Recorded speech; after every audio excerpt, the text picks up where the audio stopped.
श्री राधे। पंचम स्कंध 20वां अध्याय। हमने 16वें अध्याय से 19 अध्याय तक जम्बू द्वीप के 9 खंडों की चर्चा की। अब जम्बू द्वीप की चर्चा के बाद अन्य 6 द्वीप, जम्बू के साथ 7 द्वीपों की चर्चा है। तो इस 20वें अध्याय में 7 द्वीपों की संक्षिप्त में चर्चा है और 7 द्वीप के बाद क्या है उसकी भी थोड़ी चर्चा है। सबसे पहले देते हैं जम्बू द्वीप का को 1,00,000 योजन विस्तार वाला बताया गया है। ये 1,10,000 तो 1,00,000 योजन विस्तार वाला। इसके 9 खंड हैं और इसमें 8 मर्यादा गिरी है और जम्बू द्वीप के चारों ओर जो समुद्र है वो खारा समुद्र है। आज हम लोगों को मिलता ही है। अच्छा, और यहाँ पर ब्राह्मण, क्षत्रिय, वैश्य, शूद्र ये 4 जातियाँ हैं। तो इस प्रकार से ये जम्बू द्वीप की चर्चा हुई। अब जम्बू द्वीप के बाद खारा समुद्र है और खारा समुद्र के बाद प्लक्ष द्वीप है। प्लक्ष कहते हैं पाकड़ को। तो ये जम्बू द्वीप से 2 गुना बड़ा है, मतलब 2,00,000 योजन विस्तार में है और इसके 7 वर्ष हैं। अब जम्बू द्वीप के अलावा अन्य में सारे में 7 वर्ष हैं। केवल जम्बू द्वीप के ही 9 वर्ष किए थे और 7 वर्ष है। 7 प्रमुख नदियां हैं, 7 ही प्रमुख पर्वत हैं और यहाँ भी जाति 4 ही है। हंस, पतंग आदि 4 वर्ण है और यहाँ वेद विद्या से सूर्य की उपासना होती है। और इस प्लक्षद्वीप के चारों ओर ईख के रस वाला इक्षुरस द्वीप के सागर से वो ढका हुआ है। ये प्लक्षद्वीप का परिमाण। प्लक्षद्वीप के बाद वो ईख का समुद्र है। उस ईख के समुद्र जितना बड़ा 2,00,000 योजन बड़ा प्लक्षद्वीप, उतना ही बड़ा समुद्र। उस समुद्र के बाद सालमल द्वीप, सालमल कहते हैं सीमल के पेड़ को, तो सालमल द्वीप है। ये 4,00,000 योजन विस्तार में है और इसमें भी 7 ही वर्ष हैं, 7 ही नदियां हैं, 7 ही प्रमुख पर्वत हैं और यहाँ भी श्रुतधर, वीर्यधर आदि 4 वर्ण हैं, 4 जातियां हैं। और ये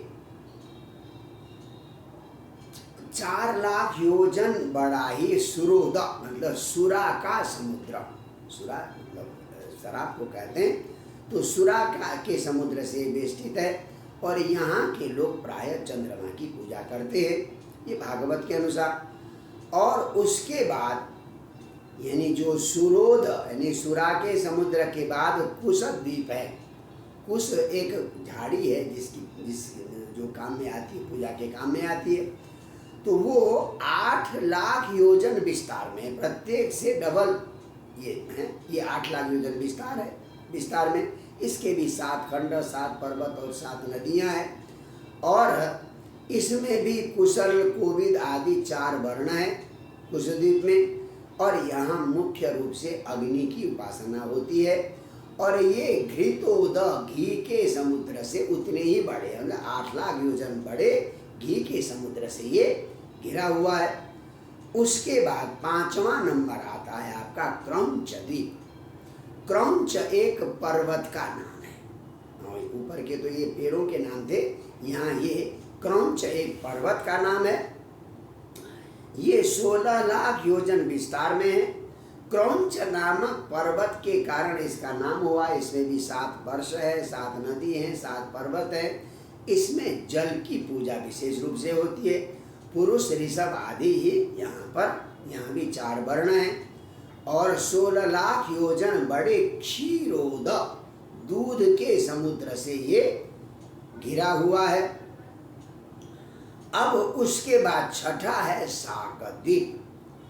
देखिए साकत द्वीप 32,00,000 योजन विस्तार में है और इसमें भी 7 वर्ष, 7 नदी और 7 पर्वत हैं।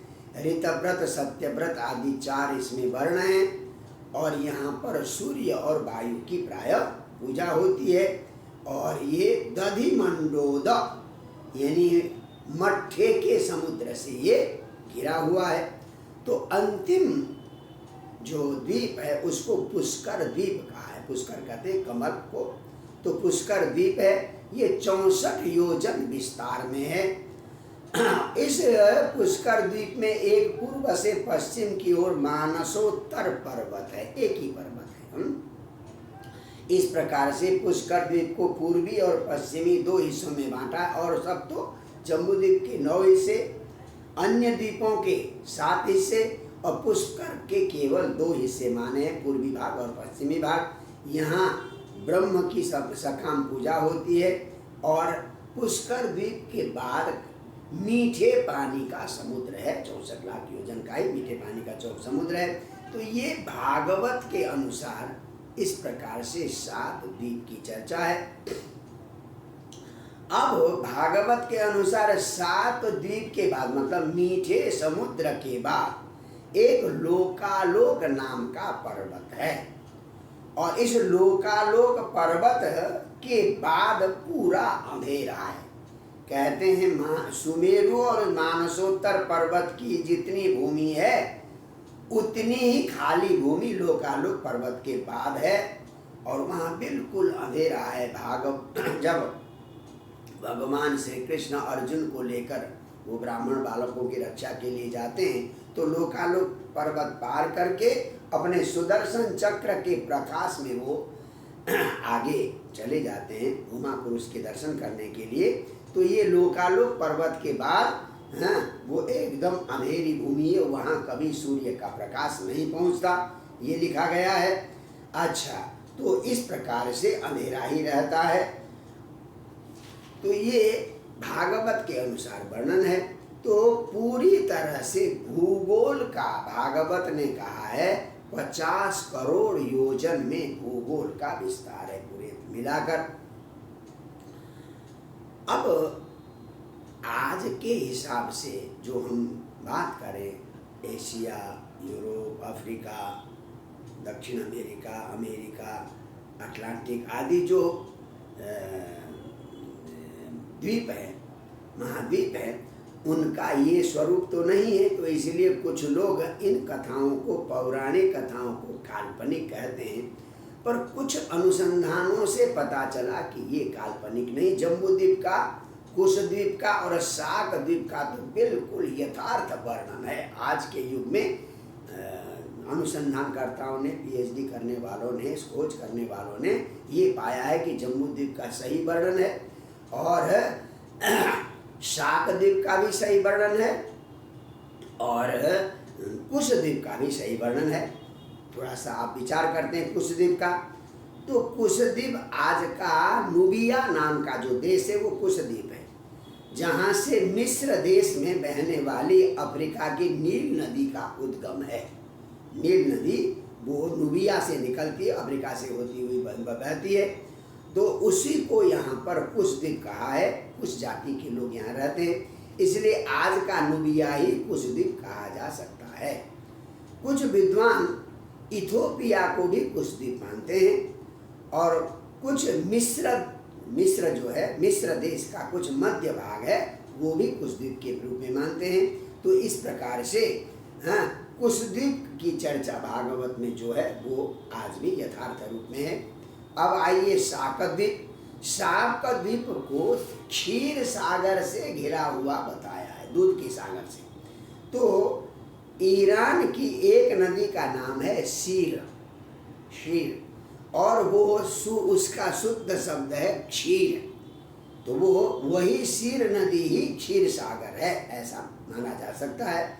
उनकी भाषा में शीर का अर्थ भी दूध ही होता है। जो वो शीर नदी कहते हैं वो उनकी भाषा में शीर का अर्थ दूध ही होता है। रूस से बहने वाली मालो कन्या नाम की एक नदी है, उसको भी क्षीर नदी, माल का अर्थ है उनके भाग में मिल्क से माल बना है, तो इसलिए वो भी क्षीर नदी है। तो रूस का कुछ हिस्सा, ईरान का कुछ हिस्सा, ये मिलाकर हम शाकद्वीप मान सकते हैं। मालो से इंग्लिश का मिल्क शब्द बना है। तो ईरान के पूर्वी प्रांत शाही स्थान आज भी है। उसी शाही स्थान को शक स्थान कह सकते हैं। शक नाम की जाति हमारे भारत में आई है, उन्होंने आक्रमण भी किया शक जाति, तो इसलिए, और ये शक जाति सूर्य के उपासक थे। तो इस प्रकार से शाक द्वीप की भी चर्चा को अगर हम ढंग से देखते हैं तो पाते हैं अन्य द्वीपों पर भी गहन अनुसंधान आवश्यक है। अब यहाँ देखिए, यहाँ कहा दूध का समुद्र, दही का समुद्र, घी का समुद्र, ये भाग जो पुराण है वो तात्पर्य प्रधान होते हैं। आप शब्द के आधार पर उसका अर्थ नहीं लगा सकते। जैसे पुरंजनोपाख्यान में पात्र की कल्पना करके ज्ञान को, जीव और ब्रह्म के ज्ञान को बताया, तो ये तात्पर्य प्रधानानि पुराणानि, तात्पर्य के आधार पर। अब यहाँ दधी मंडोद का मतलब हो सकता है कि वहाँ पानी थोड़ा सा खट्टा और खारा होगा, इसलिए उसको ये कहा है। खारा समुद्र तो हमें मिल ही रहा। और क्षीर सागर का मतलब हो सकता है कि पानी एकदम दूध की तरह मीठा होगा, थोड़ा सफ़ेद कलर का होगा, इसलिए क्षीर सागर कहा जा सकता है। घी की तरफ एकदम पुष्टि देने वाला पानी हो तो इसलिए उसको घी घृतोद कहा हो। और लास्ट में क्योंकि ये जो उत्तरी ध्रुव और दक्षिणी ध्रुव में मीठा पानी का समुद्र भी है, तो वो मीठे पानी का समुद्र है। इसीलिए पुराणों की बात को बिल्कुल काल्पनिक कहकर हम इस प्रकार से नकार नहीं सकते। अच्छा, कुछ तो आपको बताएं। कुछ विद्वानों का कथन है कि पश्चिमी गोलार्ध, ये जो अतल बितल सुतल तलातल महातल पाताल है, ये पश्चिमी गोलार्ध के देश को ही शायद ये नाम हमारे पौराणिकों ने रखा होगा, जो मध्य अमेरिका में। और देखिए ना, मय नाम का बहुत बड़ा दानव था, बहुत बड़ा इंजीनियर था, और उसी का देश है मैक्सिको। हो सकता है मैक्सिको का रहने वाला हो मय दानव। तो ये पेरू के मूल वृत्त का जो है नियामक वर्णन भी है, तो इसलिए इसको भी हम काल्पनिक नहीं कह सकते। और एक बात आपको कहें, महाभारत में, भागवत में भी आता है कि पांडव स्वर्गारोहण के लिए चले गए। आप बद्रिकाश्रम में जाएंगे तो भीम पुल आएगा, वहाँ पर वो सरस्वती नदी को पार करने के लिए भीम ने एक पत्थर रखा, उसी को पार करके स्वर्गारोहण के लिए चले गए। फिर द्रौपदी गिरी, फिर भीम, अर्जुन, नकुल सब गिरे, केवल युधिष्ठिर स्वर्ग तक पहुँचे। ये कहानी महाभारत में आती है। तो इसका अर्थ क्या है? त्रिविष्टप का अर्थ है तिब्बत। आजकल जो है, जो तिब्बत कहते हैं ना, वो संस्कृत का त्रिविष्टप शब्द है। हो सकता हो कि त्रिविष्टप में पहले काफ़ी धन धान्य समृद्धि थी, इसलिए तिब्बत को त्रिविष्टप कहा जाता हो। तो ये पुराणों के शब्द को प्रमाण न मानकर पुराणों के तात्पर्य को प्रमाण मानना चाहिए। इसलिए ये 7 द्वीप और 7 सागर की बात को केवल कपोल कल्पना कहकर हमें झुठलाना नहीं चाहिए।